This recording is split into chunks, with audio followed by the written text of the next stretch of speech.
윤석열 전 대통령이 연일 재판에 출석하고 있습니다.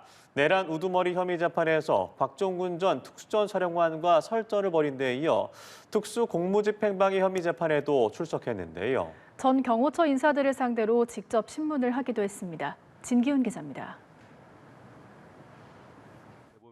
지난 7월 재구속된 이후 재판에 나오지 않던 윤석열 전 대통령은 지난달 30일 내란 우두머리 혐의 재판에 출석한 후 연달아 재판에 출석하고 있습니다. 특수 공무집행방해 등 혐의 공판에 출석한 윤 전 대통령은 직접 증인 신문에 나섰습니다. 재판에는 김성훈 전 경호처 차장이 지난 공판에 이어 증인으로 나왔고 박종준 전 경호처장도 증언대에 섰습니다. 이들은 지난 1월 공수처의 윤 전 대통령 체포영장 집행을 방해하고 비화폰 서버 기록 삭제에 관여한 혐의를 받고 있습니다.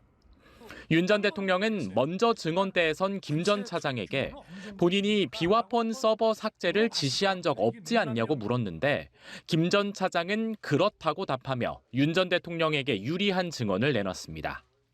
또 공수처 체포영장 집행 방해 혐의와 관련해선 군사보호구역, 즉 관저는 수색이 안 돼 체포영장과 관계없이 안 된다는 얘기를 변호인들에게 들은 기억이 있냐는 질문을 던졌고 김 전 차장은 네라고 답했습니다. 김 전 차장에 이어 증인으로 나온 박종준 전 경호처장은 당시 윤 전 대통령이 본인에 대한 계엄 관련 수사에 불만이 많았다고 증언했습니다. 계엄 해제 이후 윤 전 대통령이 외부인을 관저 정문 안으로 들이면 안 된다고 지시했냐는 특검 측 질문에 윤 전 대통령이 대통령실이나 관저는 군사보호구역이란 말을 수차례 했다고 했습니다. 결국 윤 전 대통령의 의중을 구체적으로 실현하면서도 합리적인 대응 방안을 찾기 위해 공수처 인원을 정문에서 대기시키고 수색영장을 승낙하지 않는 방법을 택했다고 주장했습니다. 재판이 속도를 내며 주요 인물이 줄줄이 증언대에 서면서 윤 전 대통령은 불출석, 무대응으로 일관하던 전략을 바꿔 법정에서 적극 반박에 나서는 모습입니다. 연합뉴스TV 진기훈입니다. 윤석열 전 대통령이 비상계엄 선포 2달 전 군 수뇌부 앞에서 한동훈을 잡아오면 총으로라도 쏴서 죽이겠다고 말했다는 법정 증언이 나왔습니다. 윤 전 대통령 측은 그런 말을 한 적이 없다며 사실무근이라고 반박했는데요. 백유빈 기자가 보도합니다. 내란 우두머리 혐의 재판에 출석한 윤석열 전 대통령은 법정에서 증인으로 나온 박종근 전 특수전 사령관을 다시 마주했습니다. 양측은 지난해 10월 1일 국군의 날 행사 이후 열린 만찬 자리에서의 상황을 놓고 치열한 공방을 벌였습니다. 곽 전 사령관이 당시 윤 전 대통령으로부터 시국 상황에 대해 비상대권이란 말을 들었다고 증언하자 윤 전 대통령은 술을 많이 마신 상태였다며 곧바로 반박했습니다. 8시 넘어서 오셔가지고 앉자마자부터 그냥 소맥 폭탄주를 막 돌리기 시작하지 않았습니까? 뭐 거기서 무슨 시국 얘기할 그럴 상황은 아니지 않습니까? 즉흥적으로 사령관들을 격려하기 위해 만든 술자리였을 뿐 시국 관련 논의가 이루어졌을 만한 자리가 아니라는 겁니다. 그러자 곽 전 사령관은 그렇게 말씀하시니 지금까지 검찰에서도 차마하지 못했던 말을 하겠다며 작심 발언을 쏟아냈습니다. 지금까지 제가 안 했던 말씀을 차마 그 말씀을 안 드렸는데 한동훈이하고 일부 정치인들 일부 호명하시면서 당신 앞에 잡아오라 그랬습니다. 당신이 총으로 쏴서라도 죽이겠다고 하셨습니다.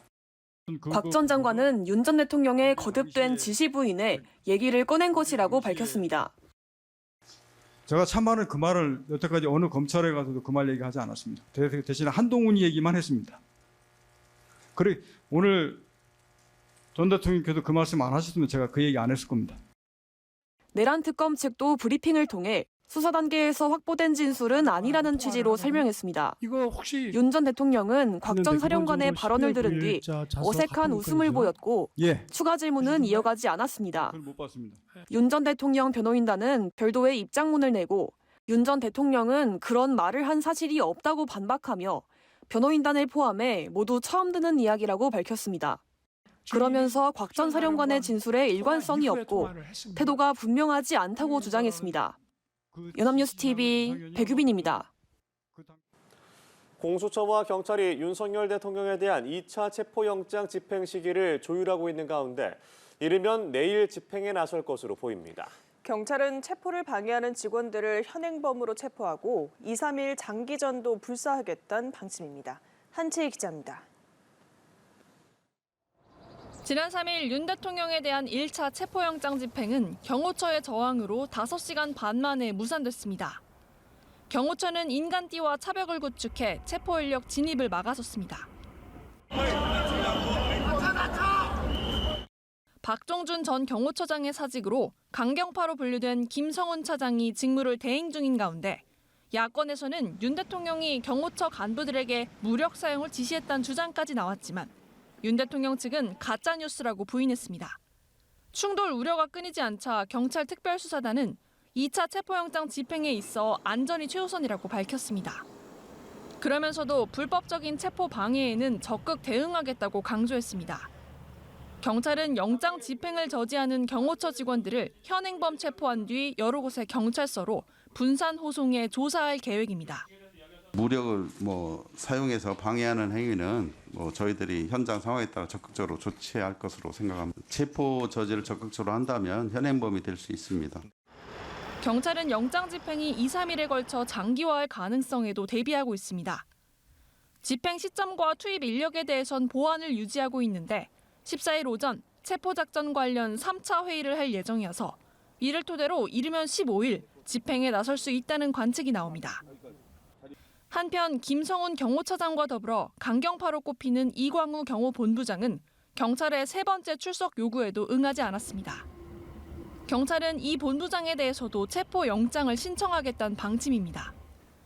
이날 박종준 전 경호처장은 경찰에 3번째 출석해 조사를 받았습니다. 연합뉴스TV 한채입니다. 네, 윤석열 대통령에 대한 2차 체포영장 집행이 임박했습니다. 이런 관측이 나오는 가운데 경찰은 경호처에 대한 압박 수위를 높이고 있습니다. 체포를 방해하는 직원들을 현행범 체포하고 장기전도 불사하겠다는 입장입니다. 방준혁 기자입니다. 지난 3일 윤 대통령에 대한 1차 체포영장 집행은 경호처의 저항으로 5시간 반 만에 무산됐습니다. 경호처는 인간띠와 차벽을 구축해 체포 인력 진입을 막아섰습니다. 박종준 전 경호처장의 사직으로 강경파로 분류되는 김성훈 차장이 직무를 대행 중인 가운데 야권에선 윤 대통령이 경호처 간부들에게 무력 사용을 지시했다는 주장까지 나왔지만 윤 대통령 측은 가짜뉴스라고 부인했습니다. 충돌 우려가 끊이지 않자 경찰 특수단은 2차 체포영장 집행에 있어 안전이 최우선이라고 밝혔습니다. 그러면서도 불법적인 체포 방해엔 적극 대응하겠다고 강조했습니다. 경찰은 영장 집행을 저지하는 경호처 직원들을 현행범 체포한 뒤 여러 곳의 경찰서로 분산 호송해 조사할 계획입니다. 무력을 사용해서 방해하는 행위는 저희들이 현장 상황에 따라 적극적으로 조치할 것으로 생각합니다. 체포 저지를 적극적으로 한다면 현행범이 될 수 있습니다. 경찰은 영장 집행이 2, 3일에 걸쳐 장기화할 가능성도 대비하고 있습니다. 다만 정확한 집행 시점과 투입 인력에 대해선 확인 불가 방침을 밝히며 보안을 유지하고 있습니다. 김 차장과 더불어 강경파로 꼽히는 이광우 경호본부장은 경찰의 3번째 출석 요구에도 응하지 않았습니다. 경찰은 이 본부장에 대해서도 체포영장을 신청하겠다는 방침입니다. 경찰 관계자는 영장 집행에 협조하는 경호처 직원에 대해선 선처할 거라고 강조했습니다.